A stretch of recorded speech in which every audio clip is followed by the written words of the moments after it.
Hi everyone, I'm Ben, and this is the Board Game Blueprint. This week, we'll be taking a closer look at inserts and the different maybe materials and types of preparation that can be required for these little organizers within our game boxes. So let's jump on over to the table next door and see what's insert. As is tradition, I thought we'd start with a few of the different inserts available on the Game Crafter. So the first of which is going to be this one here, which is for the small pro box. And as we take a look, I believe it's made of the same cardstock material as the cards are, as you can imagine. So these are more kind of paperweight, as it were, but it's still very rigid. I'm still trying to bend the creases back into itself here so that it'll stay a little bit more vertical in this way. But with an insert, essentially they help to separate out the contents of your game box for maybe more easy access or kind of just organizational purposes, distribution as you would. So here I have a small pro box, a little bit of a callback here for this one, but if I can open it up, it's going to be a little bit harder because it's empty, but this should fit right inside. And then, yeah, if I had any kind of game parts or things, I could, have them separated by these two wells, so to speak, as I think maybe the unofficial industry term. And so, we can close it back up, but let me see if I actually prepared some cards or not. Of course I didn't, but maybe this box will just fit inside. There you go, so you can kind of see how that might work out. Actually, that's pretty neat, putting a box inside of another box, an embedded game, which maybe we'll go over in another video, but anyhow, this is, the example this way. So again, this is for a small pro box. Woo, almost dropped the lid there. And how it fits inside a small pro box, or the insert fits inside the small pro box. What's kind of nice too is potentially you could even pick it up by the middle and take everything out, but that might not be super reliable, at least for how tight this box fits inside. But also maybe your components, you might imagine, are just gonna kind of fall out and spill everywhere. So usually it's maybe a better idea to just keep this within after inserting it, so to speak. But small pro box, check. The next size that the Game Crafter offers for an insert is going to be a small stout box. And so if we just take a quick little gander here, the small stout box in comparison is almost twice as tall. And I do have one somewhere, but I'm going to actually rig up this box, which is the same dimensions as a small pro box, or a small stout box, but I had custom made through the Board Game Laboratory to have a magnetic clasp and fold out. So that's pretty cool with a couple components inside. So with any luck, there we are. It's a similar fit, perfect, just like that. And normally, again, the box is a sliding or telescoping lid, as we'd seen with the Small Pro. But for the time being, or for the sake of example, it'll look something, kind of like that. So just fit inside, and then, when you open it up, again, imagine the same telescoping action from previously. You'll have, these two separated areas within. So, that's also really handy and really nice for whatever you might need. Two decks of cards versus components, maybe a little bit of both sprinkled on top. Pretty awesome value that way. And last but certainly not least, in terms of the paper inserts, there's also this insert here, which is the longest by far, but not the tallest. This is for the medium pro box, and I have maybe another throwback project here that we can fit that insert into. So I'm just gonna go ahead and slide that open. Whoops, there we go, and put this inside, and now I have 3 different areas. Woo! To put components in. There we go. So a little bit of extra bending. And maybe it needs to be weighed down by weights. Maybe you could tape the edges as well, so there's not extra air trying to escape out. I think that's kind of what's happening here. Although this undulation is a pretty fun aspect as well. So depending on your game, again, maybe this could even be part of it. Now we have a bridge, which is pretty cool. Oh, the gears are turning. So I'll just go ahead and close this up for now. Actually, I won't all the way. I'm going to put it off to the side because there's a really cool insert made by another member of the Game Crafter. And that I will show right here and now. This is a money tray as designed by, credits in the description, or maybe on screen, but it is made out of custom chipboard, which is really cool, or a custom punch out, excuse me. And what's going to happen here, I'll just kind of go ahead and slide this into place. I've gotten 3 of the 4 already started, but you can see how easy the action is Yeah, all the way up to the edge there. And then, yeah, for the last part, for the kind of head of the bed, so to speak, let's see if I can actually, yeah, line these all up correctly and get it right in. Oh, yeah, nearly there. Oh, work with me, work with me. Yes, perfect. Oh, yeah. And then just kind of slide that all the way down to the bottom. There we go. And here is, yeah, again, another case where we can put cards inside as required. Let me see. I'm going to try to find a spare card set here. Woo! These are going to be from the previous video about the mint tin cards, and those I am fairly certain will fit right inside. These are actually the accordion boards, but you'll get the same idea here where, yeah, it'll just slide right into place, which is just wonderful.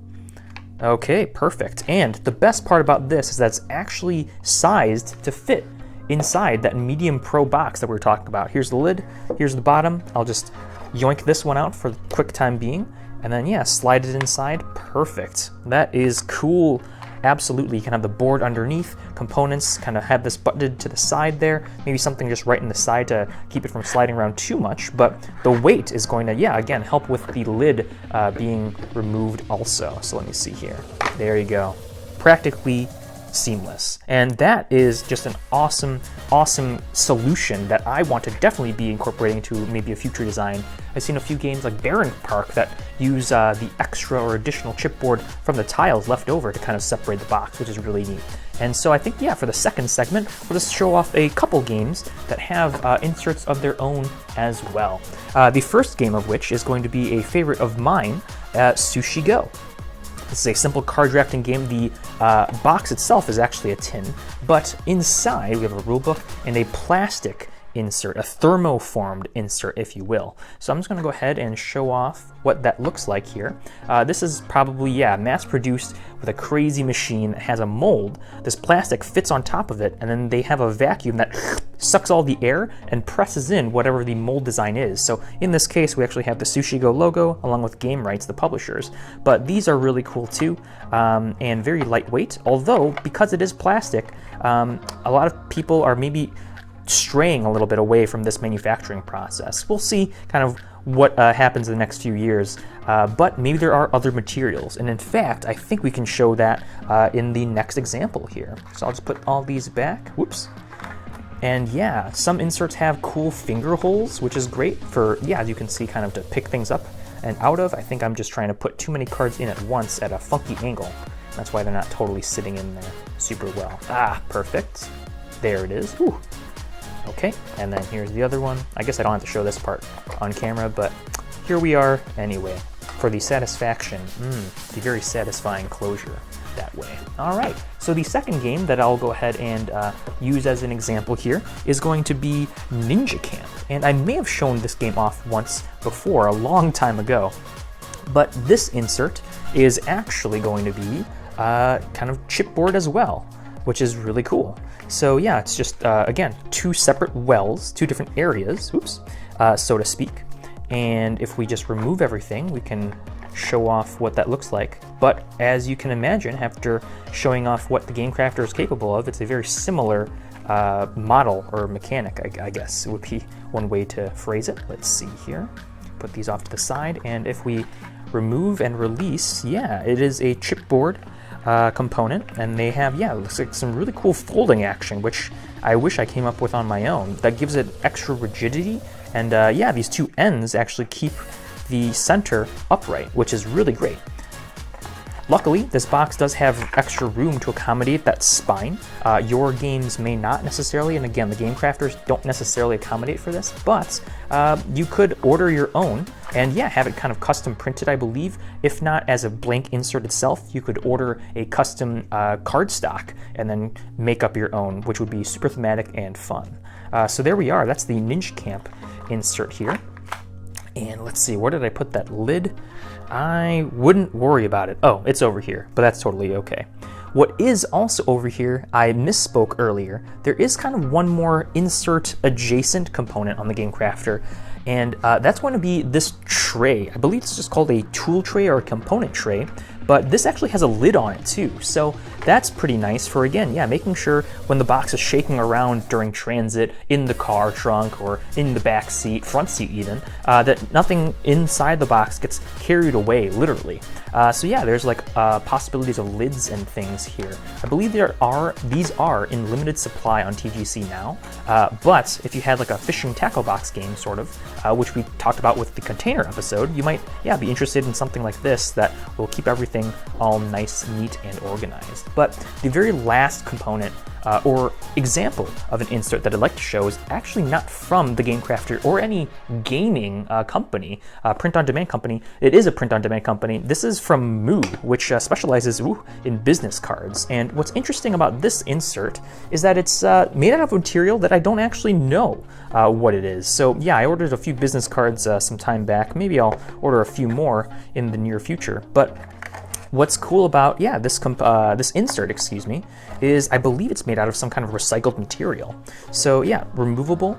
It's very dense. It's probably some kind of, not polyresin, but some kind of pressed recycled, yeah, there you go, right here. 100% recyclable, which is just awesome. Pulp, I think, is the word I'm looking for.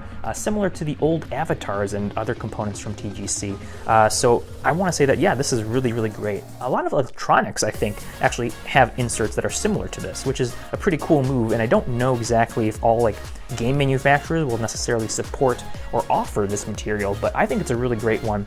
And yeah, it's not the same color, it's not the same material as the black insert that we saw earlier, but I very much approve the kind of eco awareness here. So maybe if you are requesting a quote from a future manufacturer, you can ask and see if they have this kind of recyclable paper pulp, I suppose. There's probably some other better term for it, but yeah, really good stuff. And actually, this is a really cool box for maybe holding a prototype. So that's my plan, and a very supportive message that way. So yeah, with all of that being said, all kinds of different inserts available, but I hope, yeah, you really enjoyed what we kind of took a look at here today. We had kind of paper inserts or cardboard inserts, and we also had even chipboard ones, hopefully to inspire you to make your own custom one or bespoke one for your own game design in the future. So we'll just set this up, kind of a nice little display for the thumbnail. But yeah, thank you so much for watching, and I hope that, again, you can find a use for an insert in one of your games in the near or far future.